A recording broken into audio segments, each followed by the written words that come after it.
অবশেষে মাঠে নামতে যাচ্ছে বাংলাদেশ। 2 ম্যাচের টেস্ট সিরিজে আগামীকাল টাইগাররা মুখোমুখি হবে পাকিস্তানের বিপক্ষে। 2টা ম্যাচ 2টা ভিন্ন মাঠে হবার কথা থাকলেও পাকিস্তানের বর্তমান পরিস্থিতির কারণে 2টি ম্যাচই অনুষ্ঠিত হবে রাওয়ালপিন্ডিতে, যেখানে আগামীকাল 11টায় মাঠে নামবে এই দুই দল।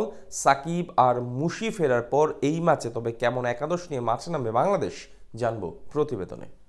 2024 সালে মাত্র 2টি টেস্ট ম্যাচে মাঠে নেমেছিল বাংলাদেশ। শ্রীলঙ্কার বিপক্ষে অবশ্য সেই সিরিজে পারেনি সুবিধা করতে। এই ফরম্যাটে তো আর বাংলাদেশের অবস্থা নতুন নয়, বেশ পুরনো। তাই পাকিস্তানের বিপক্ষে অপেক্ষা করছে এক কঠিন সিরিজ।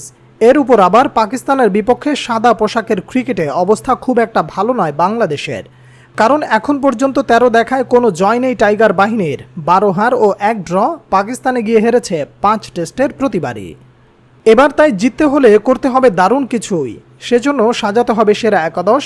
কিছুদিন আগে দল ঘোষণা করে বাংলাদেশ ক্রিকেট বোর্ড, যেখানে প্রত্যাশিতভাবেই ইনজুরি কাটিয়ে ফেরেন মুশফিকুর রহিম, তবে চমক হিসেবে ফিরে আসা তাসকিন আহমেদের। স্কোয়াড ঘোষণার আগে সবচেয়ে আলোচিত বিষয় ছিল সাকিব আল হাসান। দিন শেষে তাকে স্কোয়াডে রেখেই দল ঘোষণা করেছে বিসিবি।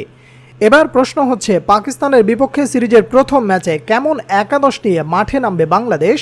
শেষ টেস্টে ওপেনিং করেছিলেন সাদমান ইসলাম ও জাকির হোসেন। এই ম্যাচেও এই দুজনকেই দেখা যেতে পারে ওপেনিংয়ে। ক্যাপ্টেন শান্ত করবেন 3 নম্বর পজিশনে ব্যাটিং। সাম্প্রতিক সময়টা ব্যাট হাতে ভালো যাচ্ছে না তার।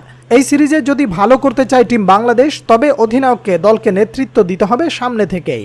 4 নম্বর পজিশনে ব্যাট করবেন দলের একমাত্র test specialist batter Mominul Haque Sourav. তিনি ভালো করলে বেড়ে যায় বাংলাদেশের ভালো করার সম্ভাবনা। মিডল অর্ডারে থাকবেন আরও 2 জন সিনিয়র ক্রিকেটার, তারা হচ্ছেন সাকিব আল হাসান ও মুশফিকুর রহিম। এই দুইজনের দলে থাকা দলের জন্য বাড়তি পাওয়া।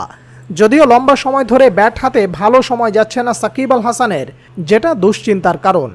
দলের উইকেট কিপিংয়ের দায়িত্ব সামলাবেন লিটন কুমার দাস। সাকিব ছাড়া একাদশে আরেকজন স্বীকৃত অলরাউন্ডার থাকবেন মেহেদী হাসান মিরাজ। এদিকে দল ঘোষণা করেছে টিম পাকিস্তান, দলে নেই কোনো স্পিনার। বাংলাদেশকেও তাই অন্তত 3 জন পেসার নিয়ে সাজাতে হবে দল। সেক্ষেত্রে একাদশে জায়গা হতে পারে তাসকিন আহমেদ, হাসান মাহমুদ ও খালেদ আহমেদের।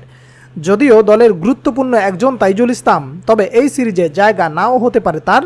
পেস বোলিং নির্ভর একাদশে সাকিব ও মিরাজের পর তৃতীয় স্পিনার নিয়ে ঝুঁকি নাও নিতে পারে টিম বাংলাদেশ। সবকিছু ঠিকঠাক থাকলে সিরিজের প্রথম টেস্ট ম্যাচে এরকম একাদশ নিয়েই মাঠে নামতে পারে বাংলাদেশ। খেলা শুরু হবে আগামীকাল বাংলাদেশ সময় সকাল 11টায়। দর্শক, চলুন এক নজরে দেখে নেওয়া যাক বাংলাদেশের স্কোয়াড। অধিনায়ক নাজমুল হোসেন শান্ত, তিনি ছাড়া বাকি আরও আছেন মাহমুদুল হাসান জয়, জাকির হাসান, সাদমান ইসলাম, মমিনুল হক সৌরভ, মুশফিকুর রহিম, সাকিব আল হাসান, লিটন কুমার দাস, মেহেদী হাসান মিরাজ, তাইজুল ইসলাম, নাইম হাসান, নাহিদ রানা, শরীফুল ইসলাম, হাসান মাহমুদ, তাসকিন আহমেদ ও সৈয়দ খালেদ আহমেদ।